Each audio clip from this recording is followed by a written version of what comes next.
오늘 말씀 제목은 나를 살리는 내 십자가입니다. 나를 살리는 내 십자가. 예수님은 보통 평화의 왕이라고 얘기를 하십니다.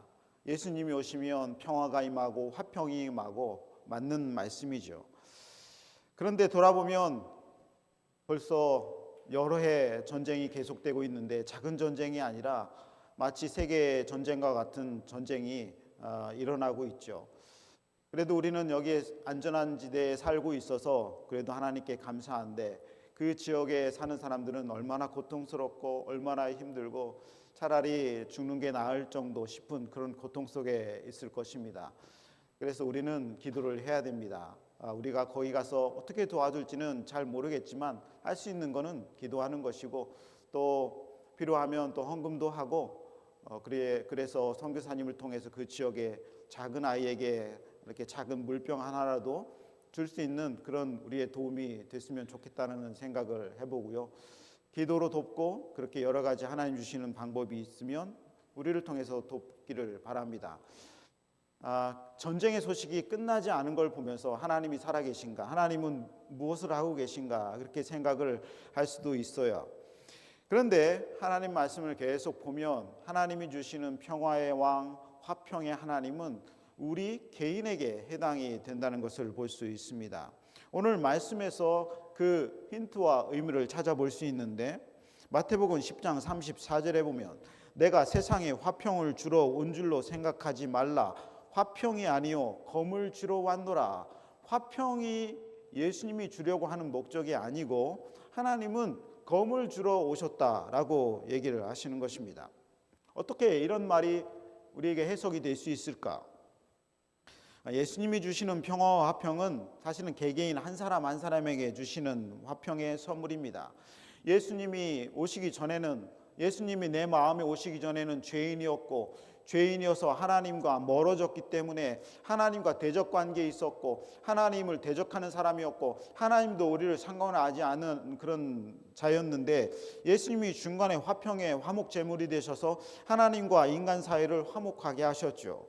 그래서 내가 예수님을 믿음으로써 하나님과 화평을 누리게 되는 것입니다. 하나님의 자녀가 되는 평화요 하나님이 주시는 기쁨이 내 안에 있는 것이죠. 그러니까 화평의 하나님, 평강의 하나님은 하나님과 나 사이에서 내가 누리는 평강의 기쁨입니다. 그러니까 예수 그리스도를 온전히 믿는 사람은 내가 전쟁터의 한가운데 있을지라도 화평을 누리는 사람이고, 그리고 내가 이제 건강을 잃어서 하나님 배울 날이 얼마 남지 않았더라도 평강을 누리는 것입니다. 세상하고는 상관이 없는 평강이죠. 로마서 5장 1절에 이렇게 기록이 되어 있습니다.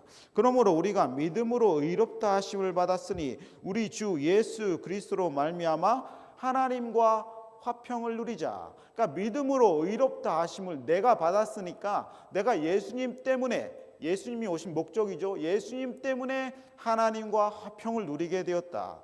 그러니까 세상의 전쟁과 평화가 우리에게 기도 제목이긴 하지만 예수님이 그거를 해결하시기는 근본적인 목적으로 오신 것은 아니고, 즉 나를 위해서 내 화평과 내 기쁨을 위해서 오셨다라고 하는 것이죠. 하나님이 세상과 평화와 세상의 화평은 잘 돌보시지만 나에게 기쁨이 없고 나에게 평화, 나에게 의의가 없으면 이것은 큰 문제가 되리라고 생각을 합니다. 그것은 하나님이 우리에게 주시려는 목적이 아니라는 것이죠. 그러니까 예수님을 내가 믿는다고 갑자기 세상이 평화로워지고 온 나라가 화평해지고 또 세상의 평화가 금방 오고 그런 것은 아닙니다. 내가 예수님을 믿으면 내 마음에 말할 수 없는 기쁨과 평화가 오는 것이죠. 그래서 행복의 가장 큰 조건은 뭐냐면 세상의 환경이 아니에요. 세상의 환경이 늘 급변합니다. 봄이 오면 여름이 오고 여름이 오면 또 가을이 오고 덥다가 춥다가 또 그러다가 어느 시간이 되면 또 따뜻한 봄이 오고 이렇게 계절은 계속 변해요. 환경은 변합니다. 환경 안에서 우리가 행복을 찾는 것이 아니라 우리 안에 예수님이 주시는 마음의 평화가 있는 것이죠. 그러니까 참된 행복은 어디에 있냐? 마음의 평안에 있는 것입니다. 만약에 세상 때문에 평화를 얻었다면 그 세상의 것들은 다 없어지잖아요. 그리고 하나님이 가져가시기도 하시잖아요. 그것 때문에 세상을 평화를 잃으면 얼마나 힘이 들겠습니까? 돈은 얻었다가 없어지는 것이고 얻을 때 행복하면 잃어버릴 때는 얼마나 불행합니까? 그러니까 거기는 진짜 평화가 아니죠. 그러나 예수님이 주시는 평화는 영원히 사라지지 않는 평화입니다. 내가 예수 믿는 순간에 내가 내 안에 빛이 들어오죠. 예수님을 믿으면 평안의 빛이 들어옵니다. 이유를 알 수 없지만 감사하게 되고, 이유를 알 수 없지만 찬양하게 되고, 이유를 알 수 없지만 갑자기 전쟁의 이 공포 속에서도 기쁨과 평화를 누릴 수 있는 것입니다. 그러니까 세상이 주는 평화는 거짓 평화라는 것을 우리는 항상 깨달아야 돼요. 그것은 약간 마약과 같고 그건 몰핀과 같고 약간 진통제와 같습니다. 영원히 해결되는 평화가 아니시죠. 예수님을 우리 안에 모시게 되면은 우리는 가정의 평화가 있기를 원하는데, 정말 신기하게 예수 그리스도를 믿는 순간 가정의 평화가 깨집니다. 예수 그리스도를 온전히 믿고자 하면 이상하게 평화가 깨지는 일이 온다라는 것이죠. 그것이 바로 첫 번째 제가 말하고 싶은 가짜 평화를 주의하라, 그런 얘기입니다. 가짜 평화. 평화도 가짜 평화가 있는 거예요. 가짜 화평이 있는 것이죠. 가짜 평화는 뭐예요? 예수님이 없는 상태에서 누리는 모든 평안이 그게 다 가짜 평화입니다. 예수님이 없는 상태에서 내가 잠시라도 누리고 있는 평안들은 다 가짜 평화라는 것이죠. 우리가 이제 여행을 가죠. 여행을 갑니다. 여행을 갔는데 만약에 이렇게 생각을 해보세요. 내가 여행을 갔는데 그 내 집을 누가 와서 차지하고 있어. 그것은 진짜 주인이 아니죠. 진짜 주인이 아닙니다. 그 사람들은 집을 돌보지도 않고 집주인이 아닌 거예요. 그러나 내가 왔을 때 진짜 집주인이 오면 가짜 집주인이 판명이 나죠. 그러면 주변의 이웃들은 생각할 게, 아유 저 집은 저 사람이 주인이 아니었는데 진짜 집주인이 있네, 그렇게 생각할 거죠. 그러니까 예수님이 오시면 가짜가 판명이 나는 것입니다. 가정에서 진짜 평화롭게 살고 있죠. 예수님 안 믿어도 가정이 평화롭습니다. 호호호호 하하하하 즐겁게 막 부어라 마셔라 하면서 밤새 즐거울 수 있죠. 그러나 그 중에 딱 한 명이 예수 믿으면 그 집에 평화가 깨집니다. 이해가 되시나요?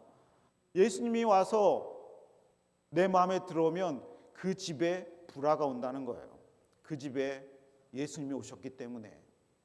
예수 믿는 그 한 사람 때문에 문제가 생깁니다. 예를 들어 볼까요?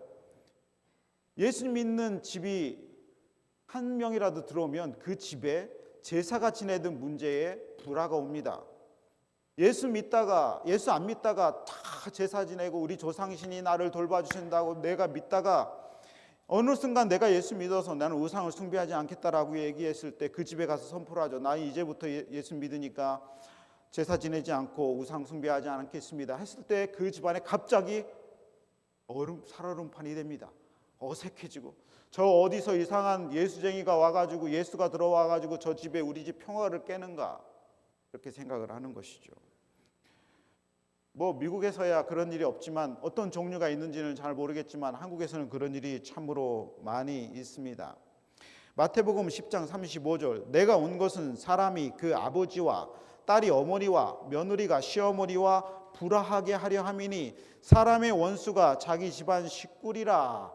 이 설교를 제가 연구를 하다 보니까 거의 설교를 하지 않습니다. 왜냐하면 되게 불편한 설교 때문에 그래요. 그러나 마태복음 제가 하면서 말씀드렸죠. 하나님이 이것을 넘기지 말라고 계속 강해를 하라고 말씀을 하셔서 연구를 제가 어렵게 한 것입니다. 예수님이 오면 그 집안의 아버지와 아들이, 딸과 어머니가, 그 사이 좋던 사람이 갈라서게 된다는 것이죠. 한 사람이 예수 믿고 그리스도인이 되면 평화롭던 그 집안에 갑자기 전쟁터가 됩니다.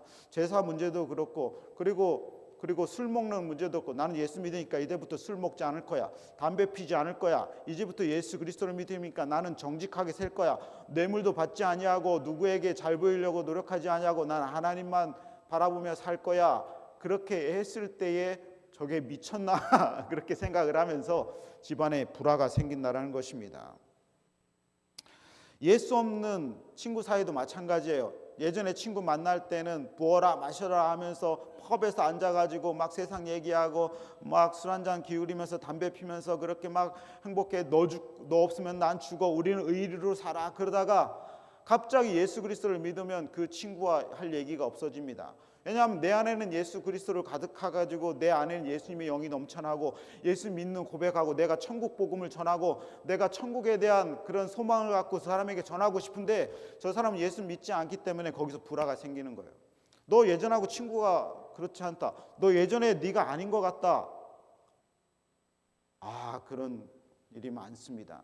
저도 친한 친구들이 많았는데 예수 제대로 믿으니까요. 만나면 할 말이 없어요. 나는 예수 믿는 얘기, 마음의 평안한 얘기, 그 다음에 어떻게 하면은 이 세상을 기도로 이끌어 나갈 수 있을까? 그런 목회적인 얘기 하는데 맨 주식 얘기, 맨 부동산 얘기, 맨 아파트 얘기, 한국에서 맨 어떤 술이 더 도수가 높느냐, 어떤 술이 순한 술이 나왔느냐, 맨 그런 얘기만 합니다. 그러니까 대화가 통하지 않는 거예요. 친구와 친구와가 불화가 생깁니다. 예수 그리스도를 믿고도 여전히 그 모든 일에 잘 지내고 있다면 그게 옳은지 합당한 일인지는 한번 생각을 해봐야 되는 것입니다. 세상 친구는 세상의 즐거움을 얘기하지만 우리 그리스도인은 그리스도인의 즐거움에 대해서 얘기하기 때문에 갈등이 일어나고 결국은 외로워지는 거예요. 그러니까 예수를 잘 믿는다는 건 뭐예요? 결국은 외로워지는 것입니다. 예수를 잘 믿으면요 외로움을 느끼게 되는 것입니다. 외로움을 느껴서 하나님을 친구로 삼아서 예수님을 내 친구로 삼아서 그리고 목사님을 내 친구로 삼아서 그렇게 살아가는 게 예수 그리스도의 일생이 되는 것이죠. 직장도 마찬가지입니다. 예수 없는 친구 사이라면 그 평화도 가짜 평화예요. 예수 없는 가정의 평화는 예수님이 안 계시기 때문에 가짜 평화입니다. 세상에 둘도 없던 친구가 있으셨습니까? 예수 없는 친구 사이는 가짜 평안합니다. 이것이 가짜 평화라는 것을 깨달으셔야 돼요. 그래서 예수님은 이 가짜 평화에 대해서 우리가 어떻게 화평으로 이끌 것인가에 대해서 또 말씀해 주고 있습니다. 그래서 두 번째 중요한 문제는 뭐냐면 가짜 평화를 우리가 직시하게 되면 그 전쟁의 상태에서 어떻게 진짜 평화로 그 모임과 관계를 이끌 것인가에 대한 얘기입니다. 가정이 그냥 불화하고 갈등이 있고 예수 믿는 것 때문에 어려움이 생기고 끝나면 얼마나 슬픕니까? 그러나 예수님은 그 가정에 진짜 평화를 주시려고 예수님이 들어오신 것입니다. 마태복음 10장 37절 이 말씀 다 같이 읽어봅니다. 시작. 아버지나 어머니를 나보다 더 사랑하는 자는 내게 합당하지 아니하고 아들이나 딸을 나보다 더 사랑하는 자도 내게 합당하지 아니하며. 어려운 말씀이죠. 아버지와 어머니를 어떻게 덜 사랑할 수 있을까? 신앙생활을 해보면 예수님 믿는다고 아버지와 어머니와 남편을 더 사랑한다고 고백하는 사람들이 있습니다. 이해가 가긴 합니다. 그러나 성경 말씀은 정확하게 얘기를 합니다. 저도 아버지와 어머니를 너무 사랑합니다. 예전에는 덜 사랑했는데 신앙이 깊으면 깊을수록 더 사랑하게 돼요. 그러니까 신앙심이 좋다는 얘기는 뭐냐면 부모님을 많이 사랑한다는 말입니다. 내 부모를 공경하라. 내 부모에게 효도하라는 하나님의 말씀을 잘 지키는 것이죠. 그건 억지로 되는 게 아니에요. 억지로 되는 게 아니라 내 믿음이 깊어지면 하나님이 효심을 주시고 신앙심을 주십니다.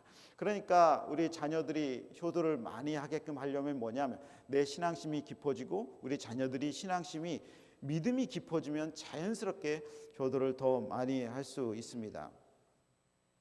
아들과 딸도 그래요. 성경에 보니까 아들이나 딸 얘기 나오잖아요. 그러니까 아들과 딸을 어떻게 더 사랑할 수 있느냐? 인간적인 사랑으로는 부족합니다. 인간적인 욕심으로는 인간 세상적인 방법으로밖에 사랑할 수가 없어요. 뭐 돈을 더 많이 준다든지 아니면 뭐 더 나은 성공의 길로 인도하든지 그건 이제 세상적인 방법이죠. 그러나 더 사랑하게 되는 방법은 믿음을 가지면 아들 딸들을 더 깊이 사랑할 수 있습니다. 무슨 짓을 해도 용서할 수 있고 무슨 말을 해도 다 용납할 수 있고 그리고 항상 믿음으로 대답할 수 있고 어려운 일이 있으면 내가 윽박질러서 화를 내서 뭔가를 이루는 것이 아니라 골방에 들어가서 우리 아이들 살려주세요. 기도하면서 우리 아이들을 더 사랑할 수 있는 게 되는 것이죠. 그러니까 믿음이 좋아진다는 것은 뭐냐면 효도를 더 많이 한다는 것이고 아들, 딸들을 진심으로 영적으로 사랑한다는 말이 됩니다. 그런데 주님을 믿고도 가족을 더 사랑하는 마음이 있다고 생각하고 그렇게 고백을 하면 무슨 말이냐? 어느 순간 가족이 더 우선시될 때에 주님을 포기할 수도 있다는 얘기입니다. 그러니까 가족을 더 사랑하면 주님을 포기할 가능성이 꽤 높다는 얘기예요. 이해가 되십니까? 가족 때문에 주님을 버릴 수가 있는 겁니다. 가족 때문에 교회를 버릴 수가 있고 가족 때문에 종교도 바꾸는 일이 있을 수 있다는 얘기입니다. 주님을 잃어버리면 다 잃어버리는 거예요. 가족을 얻기 위해서 내가 주님을 사랑해야 되는데 주님을 덜 사랑하니까 가족을 위해서 주님까지도 버려질 수 있는 상황이 온다는 것입니다. 결국은 내 영혼도 버려지는 거예요. 가족을 지키기 위해서 주님을 더 사랑하시기를 주님의 이름으로 축원합니다. 가족을 사랑하기 때문에 주님을 더 사랑해야 되는 것입니다. 가족의 모든 영혼을 구원하기 위해서 우리 가정의 주인이 되시고 주님을 더 사랑해야 되는 거예요. 그래서 전쟁터에서 가정의 전쟁터에서도 내가 다시 전쟁터에 들어가서 주님의 사랑을 선포하는 것입니다. 왜냐? 그 가족을 사랑하기 위해서 그 가족을 구원하기 위해서 주님을 더 사랑하기 때문에 그렇습니다. 그래야 다 얻게 되고 다 지킬 수 있는 거예요. 다 얻게 되고 지킬 수 있는 것입니다.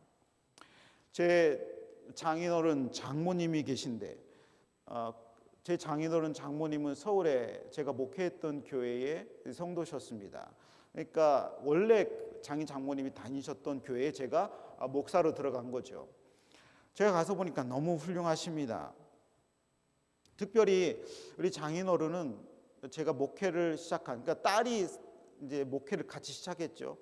딸이 사모가 되어서 목회를 시작하니까 이제 새벽 기도를 한 번도 빠지지 않으셨습니다. 일원동에 사시셨는데 한 20분 거리에 새벽에도 한 번도 빠지지 않으시고 일주일 내내 새벽 기도를 나오셨습니다. 그런데 한 7년 전인가 10년 전인가 이제 서울에서 경기도 남양주로 집을 지으셔서 이사를 가셨어요. 1시간, 새벽에도 1시간 정도 걸립니다. 그런데 우리 장인어른이 새벽 기도 1시간 걸리는데 4시 반에 일어나셔서 한 번도 안 빠지십니다. 한 번도, 저는 빠졌는데 장인어른 한 번도 안 빠지십니다. 항상 가면 그 자리에 계시는 거예요. 대단하시죠? 저희 그 장모님은 30년간 썬데이스쿨 교사를 하셨습니다. 30년간 한 주도 안 빠지시고 휴가도 안 가시시고 그렇게 하셨어요. 나중에 이렇게 공로패 받는 걸 보면서 저분들은 나보다 훨씬 더 위대하다, 진심으로 그렇게 생각을 했습니다. 서울에 있는 교회에서 이제 성전 건축을 지금 하고 있는데 성전 건축을 시작하려고 땅을 팠습니다. 땅을 깊게 파서 지하에 주차장을 만들고, 그런 중에 우리 부부가 이제 미국에 부임을 하게 되었습니다. 이제 갑작스러운 소식이었죠. 평생 보던 이제 딸을 못 보게 되었어요. 사위는 안 봐도 그만 그럴 수 있는데 딸은 그렇지 않잖아요. 얼마나 막 섭섭하시고 아파하셨을 거예요. 평생 보던 기쁜 딸을 못 보게 생겼으니까. 이제 목회자니까 돈도 거의 없이 가는 것을 아셨던 것이죠. 그런데 이 장모님의 수중에는 돈이 있으셨는데 그게 바로 이제 성전 건축하려고 매월 적금, 매월 세이브해 놓은 돈이 있는 거예요. 몇백 달러씩 이렇게 세이브를 했죠. 근데 제가 올 때에 이제 우리는 사정을 다 아니까 고민이 많으셨을 것 같아요. 고민을 하셨던 흔적이 있습니다. 귀한 딸 미국 목회 여정 간다는데 물가도 비싸고 집값도 비싸다는데 차비 보태줄까, 그렇게 생각을 하셨던 것 같습니다. 기도를 많이 하셨던 것 같아요. 그런데 결국 이 두 분이 결정하기를 하나님께 드리자 결정을 하셨습니다. 그래서 오랫동안 부었던 그 몇만 달러가 되는 헌금을 다 원래대로 하나님의 교회에, 그 교회는 부자 교회거든요. 그럼에도 불구하고 그 교회에 당금을 하셨습니다. 그리고 제가 그 장인 장모님이 내가 기도 열심히 하마 그렇게 얘기하시고 저희를 보내셨어요. 단호하셨죠. 부모님의 마음이 앞서는가, 하나님을 향한 마음이 앞서는가 했는데 그분들은 너무 위대하신 분이에요. 너무 존경스러운 분이십니다. 하나님께 약정한 하나님을 더 사랑하는 방법을 그분들은 타협하지 않으셨던 것이죠. 그리고 하나님께 그 마음을 다 표현을 하셨습니다. 그러니 그 기도가 어떻게 하나님께 상달이 안 되겠습니까? 성경에 보면 100세에 얻은 외아들이 있습니다. 보고만 있어도 막 달아 없어질 것 같은, 제가 아이들 키워보니까 만지면 얼굴이 달아 없어질 것 같은 그런 느낌이 드는 때가 있더라고요. 100세에 얻은 귀한 아들을 하나님이 드리라고 하십니다. 야, 너 외아들 있지? 그거 나한테 드려라. 요즘엔 주회종으로 드리고 뭐 선교사로 드리고 하면 잃어버리는 건 아니잖아요. 근데 하나님이 돌 위에, 제단 위에 나무 쌓아놓고 거기에 아들 눕혀놓고 거기에 칼로 잡아서 소나 양처럼 제물로 드려라 얘기하십니다. 이 아버지는 보기만 해도 아까운 그 아들 어떻게 할까 고민도 하지 아니하고 짐 싸들고 캠핑 갑니다. 캠핑 장작 들고 불쏘시개 들고 아들 손잡고 갑니다. 럭키 마운틴에 캠핑 가듯이 몇 날 거칠 걸려서 그 아들 갑니다. 아들이 어디 가요 어디 가요 물어봐도 대답을 안 합니다. 모리아산에 도착을 하자 아이를 눕힙니다. 그리고 아이가 도망갈까 봐 밧줄로 묶습니다. 그 나무와 밧줄을 묶어서 바위에 묶어서 아이가 도망가지 못하도록 한 다음에 큰 날카로운 칼을 들습니다. 100세에 낳은 그 외아들, 초롱초롱한 이제 10대가 된 그 아들을 이렇게 묶는 것이죠. 아들은 아빠의 얼굴을 쳐다보죠. 초롱초롱한 눈으로. 아빠 왜 이러세요? 물어보지도 않고 쳐다봅니다. 잡으려고 칼을 들었는데 하늘에서 소리가 내리죠. 아브라함아, 아브라함아, 절대로 손도 대지 말아라. 하나님 얼마나 급하셨던지 큰 소리로 얘기하십니다. 그리고 돌아보니까 어린 양이 수풀에 있었죠. 그것을 잡게 되었습니다. 아브라함이 100세에 낳은 아들보다 하나님의 말씀과 하나님을 더 사랑했을 때에 그 아들도 이삭도 살아나고 아브라함은 믿음의 조상이 되었고 그리고 이삭을 통해서 야곱이 나왔고 다윗이 나왔고 예수 그리스도가 나왔다는 것을 기억을 합니다. 하나님은 이것을 보시는 것입니다. 믿음의 조상이 된다는 것은 우리가 봤을 때는 이런 과정을 거쳐서 믿음의 조상이 아브라함이 되었다는 것을 볼 수 있습니다. 아버지나 어머니를 나보다 더 사랑하는 자는 내게 합당하지 아니하고 아들이나 딸을 나보다 더 사랑하는 자도 내게 합당하지 아니한다라는 말씀이 묵상 가운데 충분히 큰 은혜가 되어 있는 것이죠. 여기 이석기 장로님이 앉아 계신데 제가 처음에 왔을 때 장로님이 이제 커네티컷에서 이제 오신다는 얘기를 이렇게 드렸습니다. 1시간 이상 걸려서 교회 오시는데 제가 이런 얘기를 드렸어요. 장로님 차 안에 예전에 이게 톱이 들어 있었다며 톱. 그래서 왜 톱이 들어 있나 물어봤더니 오다가 나무 쓰러져서 커네티컷 오면 나무가 많이 쓰러지잖아요. 그거 잘라서 길 터서 교회를 오시려고 톱을 갖고 계셨다고 합니다. 근데 길이 워낙 좋으니까 쓰실 일은 없으셨대요. 야, 이 정도는 돼야 되는구나 그 생각을 합니다. 이런 찬양이 있죠.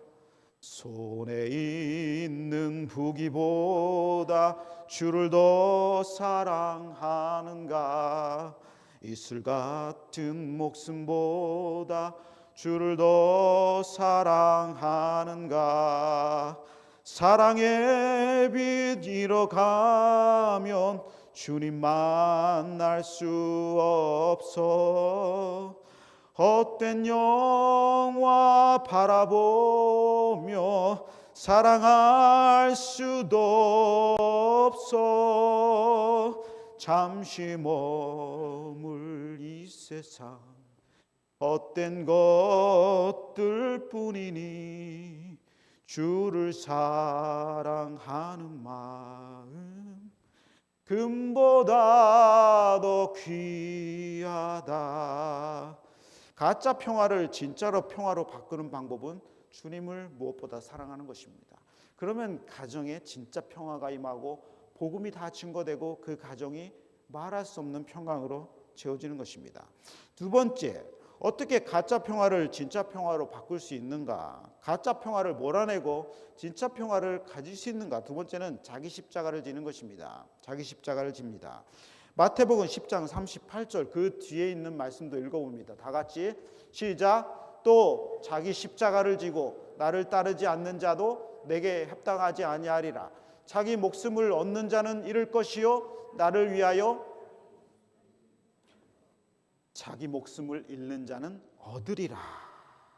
저 얻으리라는 말씀이 얼마나 귀한 말씀입니까? 예수님은 예수님의 십자가를 지셨어요.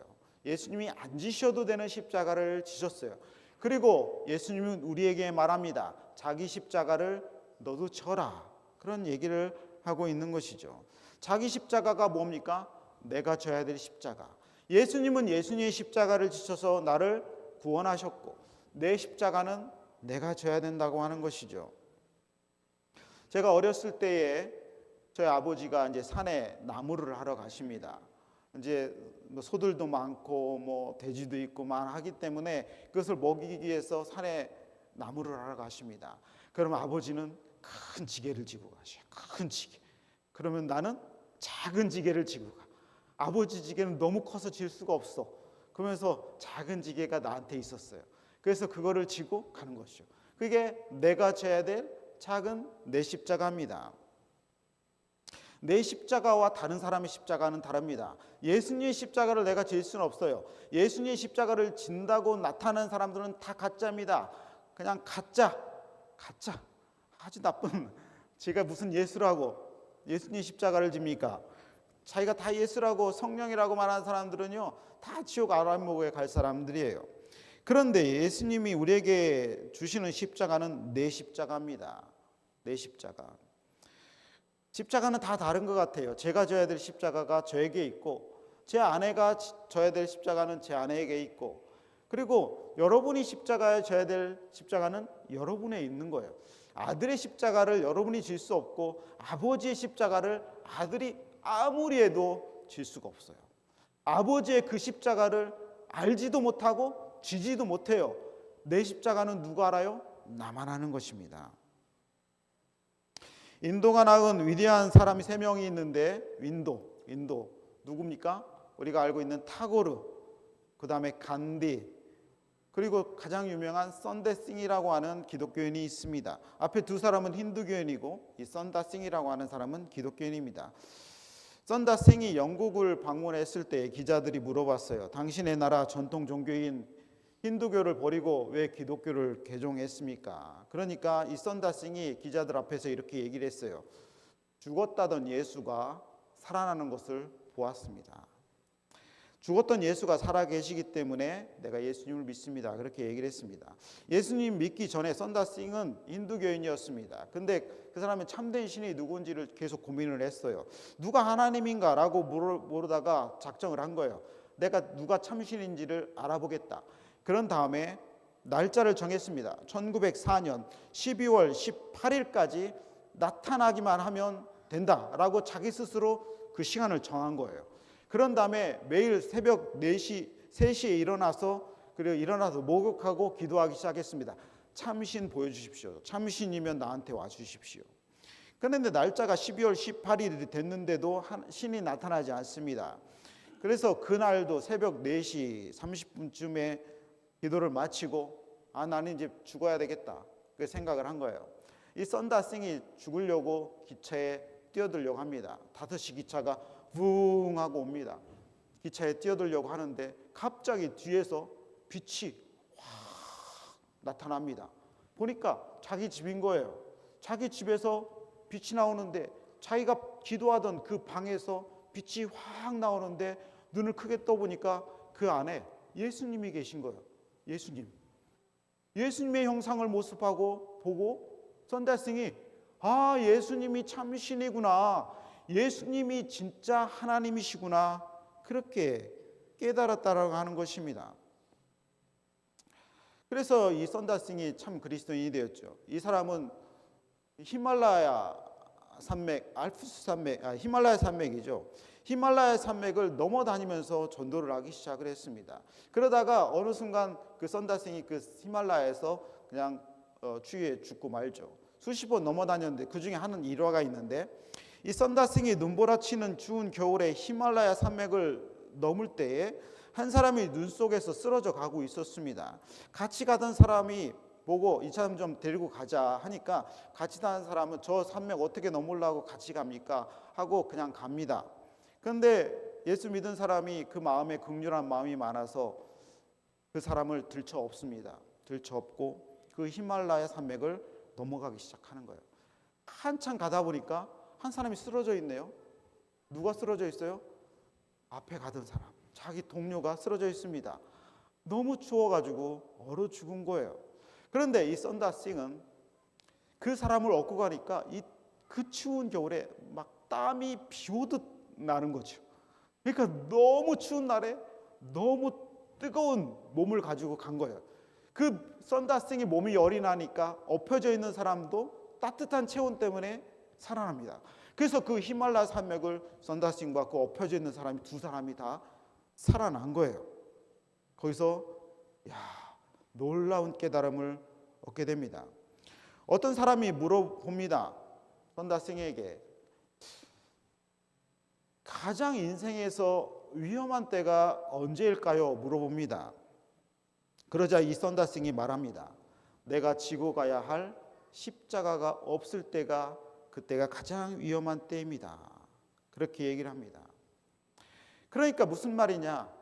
그 엎었던 십자가, 업었던 십자가 때문에 인생이 살아난다는 것이죠. 살아난다는 것입니다.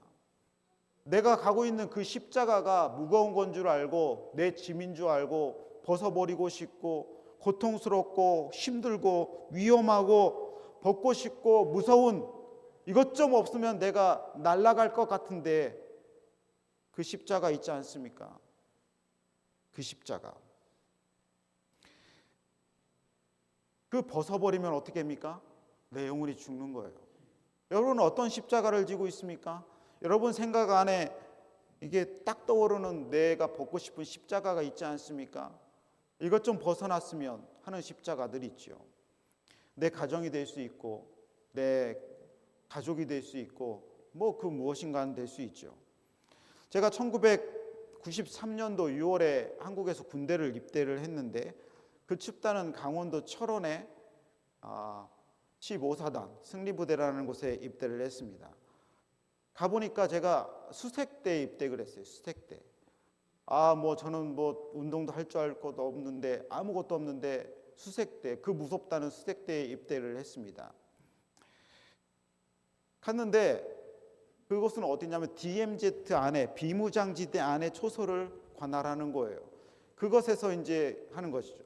그러니까 북한 병사가 바로 앞에 있는 겁니다. 가끔 총도 날리고 막 그래요. 90년도니까 하늘에서 총을 쏘기도 하고 노루 잡으려고 총을 쏘기도 하고 걸어 나오다가 수류탄 던져서 노루 잡아가지고 배고프니까 그거 먹기도 하고 얼마나 무서운 데입니까? 막 군기도 세고 거기에 6개월 있다가 또 나왔다가 들어가는데요. 사람들이 거칩니다. 그런 환경이 있으니까. 가보니까 사고가 너무 많이 나오는 거예요. 총기 사고도 나고 총으로 막 쏘기도 하고 막 정신병에 걸린 이 군인들도 많이 있어서 또 어떤 사람들은 자살도 하고 그런 얘기 많이 있습니다. 어떻게 할까? 제가 한번 얘기했죠. 하나님이 저 창고 헐어서 교회를 세우라 계속 말씀을 하시면서 제 마음이 가는 거예요. 그래서 그 창고를 헐어서 임마누엘 교회라고 제가 세웠습니다. 저 혼자 못하니까 홍상병이라고 하는 그 믿음 좋은 분이 있었어요. 그래서 그분하고 세웠습니다. 교회를 세웠더니 얼마나 핍박이 오든지 네가 여기서 신학생인 줄 아냐? 네가 무슨 전도사인 줄 아냐? 네가 무슨 목사 행세를 하느냐? 온갖 하고 그리고 때리고 막 그렇습니다. 이등병 막 때리고 힘들게 많이 했죠. 너 그거 하지 말아라. 그런데 그렇게 하지 않을 수가 없었습니다. 그것을 내 십자가로 알게 되었어요. 이 일은 내가 해야 되겠다 해서 힘들고 어렵고 맞으면서도 했습니다. 그리고 나서 중대장이 부임을 했는데 집사님이 오신 거예요. 이 중대장이 선포를 합니다. 이제부터 다 우리 중대는, 우리 수색대는 다 예배드려야 된다. 해가지고 이등병도 병장까지 새벽에 다 새벽 기도를 나왔습니다. 100% 다 나왔어. 중대장이 나오고 중대장 사모님까지 나오니까 아무도 빠질 수가 없죠. 종교의 자유가 없는 부대, 우리는 종교의 자유 필요 없다. 그래서 이등병이 제가 새벽에 5시에 일어나가지고 4시죠. 4시, 5시에 평소엔 5시에 일어나니까 4시에 일어나가지고 설교 준비하고, 얼마나 힘들어요. 이등병이 밤에도 안 자다가 일어나가지고 설교 준비하고 기도하고 강단에 서보면은 다 와 있어. 그러면 끝나고 나면 또 뒤에 불러. 네가 뭔데 여기서 설교해가지고 우리를, 나는 불교인데 너 나오라고 하느냐 가지고 혼내고, 얼마나 눈물 엄청 많이 나고 그랬습니다. 어떤 예수 잘 믿는 사람, 너 때문에 우리 고생한다고 그 사람이 또 예수님 잘 믿는 집사님 아들이 또 괴롭히고, 그래도 이걸 포기할 수 없다, 내 십자가다 하면서 끝까지 갔습니다. 끝까지 병장 제대할 때까지. 제가 얘기했죠. 병장 제대할 때에 금식기도 하고 나왔다고. 왜냐하면 제 후임으로 군종 안 세운다 그래가지고 복대위 너 복대위 그러면 안 된다 하면서 제가 금식기도 하면서 이기고 나왔죠. 그러면서 제가 군대에서 살아남았죠. 그 이후로 예수님이 오니까 그 군대에 평안이 왔습니다. 사고 하나도 안 나고, 구타도 거의 없어지고, 단은 없어지지 않고, 자살 한 명 하지 아니하고, DMZ 그 어려운 데서 거기서 가는 곳마다 다 예배를 드리는 거예요. 거기서 예수 믿는 사람이 나니까 초소에 들어가서 상병과 일병이 같이 하고, 같이 초소 총 들고 서 있으면서 찬양 부르고 거기서 예배 드리고, 제가 커피 타가지고 가면은 가서 둘이 기도하고 있어. 옛날에 그렇게 한 사람 때리던 사람이 예수님 믿고, 예수님이 오니까 그 부대가 평화해지더라고. 처음에는 전쟁이 일어나가지고 갈등이 일어나고 그 부대에 새로운 가짜 평화가 깨지고, 그리고 진짜 평화가 오더라니까요. 예수님의 진짜 평화가 오는 것이죠. 제가 얘기했잖아요. 몇 년째 교회 없어졌냐, 가보니까 그 교회가 임마누엘 교회라고 여전히 서 있는 것을 제가 치킨 들고 가가지고 확인했다고 얘기하지 않습니까? 나도 군대를 잘 마칠 수 있었고, 그 부대는 예수님이 주신 진짜 평화가 왔고, 그리고 저는 거기에서 훈련을 진짜 진짜 제대로 받았죠. 내가 진 십자가가 나를 살리는 것입니다. 여러분 등 뒤에 묶여져 있는 그 십자가가 무엇인지는 잘 알 수 없어요. 하나님의 교회를 위해서 진 십자가일 수도 있고, 여러분의 가정과 여러분의 자녀들을 위해서, 여러분의 직장을 위해서, 아니면 선교를 위해서 남모르게 진 십자가가 버겁습니까? 그래도 내려놓지 마셔야 돼요. 그게 하나님이 주신 십자가라면 그것이 나를 살리기 때문에 그렇습니다. 우리는 모두 십자가를 지닌 사람입니다. 제 등에 있는 십자가가 보이십니까? 이것을 저는 내려놓을 수가 없는 거예요. 내려놓고 싶은 마음도 있지만 내려놓을 수가 없는 거예요. 그것이 내 영혼을 살리고 하나님 나라를 살리기 때문에 그렇습니다.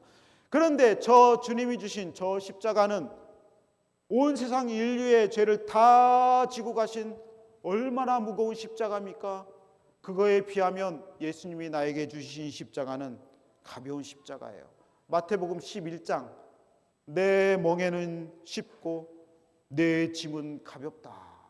나는 무거운 십자가를 졌지만 네가 지고 있는 십자가는 가볍고 쉬운 너를 살리기 위한 십자가니라 라고 마태복음 11장에서 말씀을 하고 있습니다. 말씀을 맺습니다. 예수님의 평화의 왕이듯이 예수님 믿는 사람도 그 순간 평화의 사람이 됩니다. 그래서 우리가 가는 곳은 다 평화의 길이 됩니다. 여러분이 가는 곳은 다 화평과 평화의 길이 됩니다. 그러나 어떤 길을 가면은 다리를 하나에 지나야 되듯이 그 다리는 전쟁의 다리입니다. 가짜 평화와 싸우는 다리, 진짜 평화가 지나가야 되는 다리, 그 다리를 지나가야 돼요. 잠깐의 전쟁과 잠깐의 어려움과 잠깐의 고통스러운 전쟁이 있을지라도 그것을 뚫고 나가셔야 됩니다. 타협하거나 포기하면 안 돼요. 진짜 평화가 그 앞에 있습니다. 반드시 하나님이 여러분을 통해서 그 일을 이루게 하실 것입니다. 그때까지 주님을 더 사랑합시다. 내 아이들보다, 내 가족보다, 내 주님보다 주님을 더 사랑합시다. 그리고 여러분에게 지어진 십자가를 잘 지고 갑시다. 그것이 화평의 길로 인도하시고, 그리고 내 영혼과 우리의 모든 가족과 하나님의 나라를 더욱더 풍성케 하는 놀라운 방법인 것입니다. 아멘.